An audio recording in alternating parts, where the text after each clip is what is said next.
आज की इस वीडियो में हम आपको बताएंगे कि जब एक अकेला शख्स जिसका दुनिया में खुदा के सिवा कोई और नहीं होता, वो शख्स जब तने तनहा किसी मकसद को पाने के लिए इरादा बांधता है तो खुदा उसकी कैसे मदद करता है।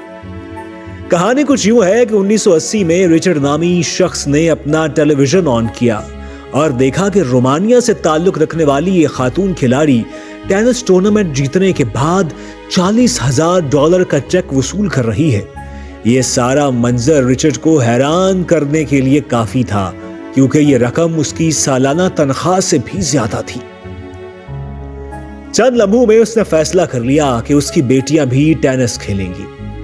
टीवी बंद करने के बाद वो बैठ गया और 78 सफ़ात पर मुश्तमिल एक दस्तावेज लिखी, जिसमें उसकी 2 जवान बेटियों के अपने आबाई शहर कैम्पटन कैलिफोर्निया से फरार होने के मंसूबे का खाका पेश किया गया था। उसका रिहायशी इलाका बदनामे जमाना सिया फॉर्म गैंगस्टर के तशद्दुद के लिए जाना जाता था और इस इलाके से किसी खानदान का हिजरत करना या फरार होना इंतहाई दुश्वार तरीन काम था। अब एक मसला यह भी था कि रिचर्ड टेनिस के बारे में कुछ नहीं जानता था।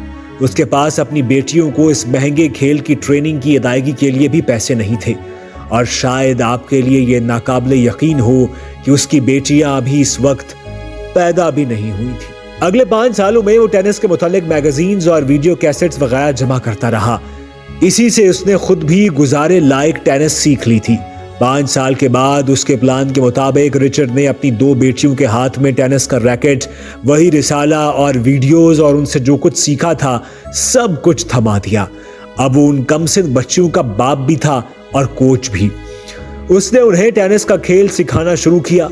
खेल खेलने की बुनियादी अशिया को खरीदने से कासिर रिचर्ड मकामी कंट्री क्लबों में जाकर इस्तेमाल शुदा टेनिस गेंदों को डिब्बों से इकट्ठा करके उन्हें एक शॉपिंग कार्ट में लाता, ताकि उसकी बेटियां पब्लिक टेनिस कोर्ट्स में इन इस्तेमाल शुदा खेलों के साथ प्रैक्टिस कर सके। रिचर्ड बतौर बाप बहुत ज्यादा हिफाजत करने वाला और जिस्मानी लिहाज से मजबूत शख्स था। टेनिस की तरबियत के दौरान अपनी बेटियों को हरासा किए जाने से बचाने की कोशिशें करते हुए उसे मकामी गैंग के गुंडों ने बारहा मारा पीटा था। एक मौके पर जब उसने बेटियों समेत प्रैक्टिस कोर्ट छोड़ने से इनकार कर दिया तो उन्होंने उसकी नाक, जबड़े और उंगलियां तोड़ दी और उसके कई दांत तोड़कर निकाल दिए। रिचर्ड ने अपनी डायरी में लिखा, आज के बाद तारीख दांतों के बगैर शख्स को हिम्मत की यादगार के तौर पर याद रखेगी। चूंकि उस वक्त टेनिस बुनियादी तौर पर सफेद फार्म खेल था, इसलिए लोग उस वक्त उस स्या फार्म खानदान को सरेआम घूरते और आवाजें कसते। जब रिचर्ड और उसकी बेटियां जूनियर टूर्नामेंट्स मुकाबलों के लिए मुख्तलिफ टेनिस कोर्ट्स का सफर करती, एक बार लड़कियों ने पूछा, डैडी लोग हमें इस कदर बुरी तरह से क्यों घूरते रहते हैं? तो उसने जवाब दिया, क्योंकि उससे कबल वो इतने खूबसूरत लोगों को देखने के आदी नहीं थे।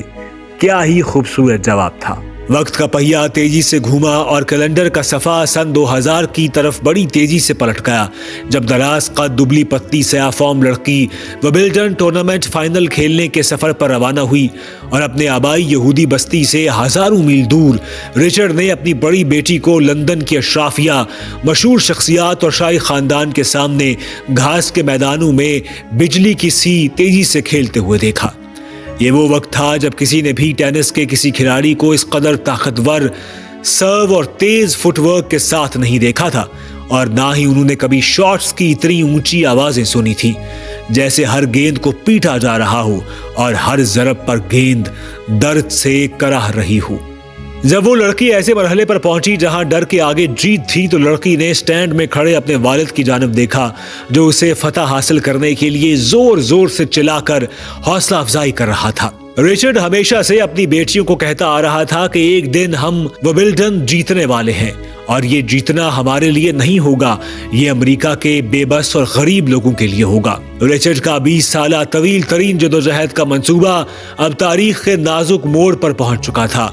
जैसे ही हरीफ की गेंद नेट से टकराई, कैमरू ने आंसुओं से तर चेहरे वाले रिचर्ड को दीवानावार रक्स करते हुए देखा, जब उसने अपनी बेटी वीनस विलियम्स को अपने 7 ग्रैंड स्लैम टाइटल्स में से पहला टाइटल जीतते देखा। ये जीत अनथक कदमों का कामयाबी के पहले जीने का पहला बूसा था।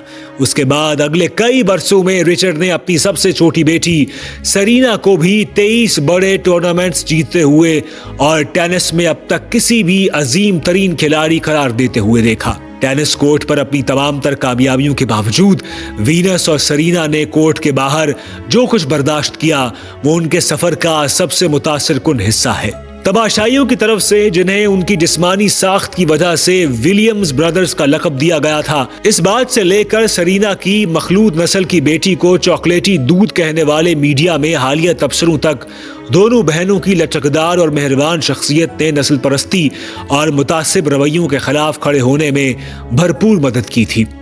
उनके बाप का कहना था कि टेनिस कोर्ट के बाहर जो हद तक हम बर्दाश्त कर रहे हैं उससे बदला लेने का बेहतरीन तरीका टेनिस कोर्ट के अंदर अपने रैकेट से भरपूर जवाब देना है। इन दो बहनों की इस मुतासिरकुन जद्दोजहद ने दुनिया भर के सयाह फॉर्म लोगों और खिलाड़ियों को खूब मुतासिर किया था।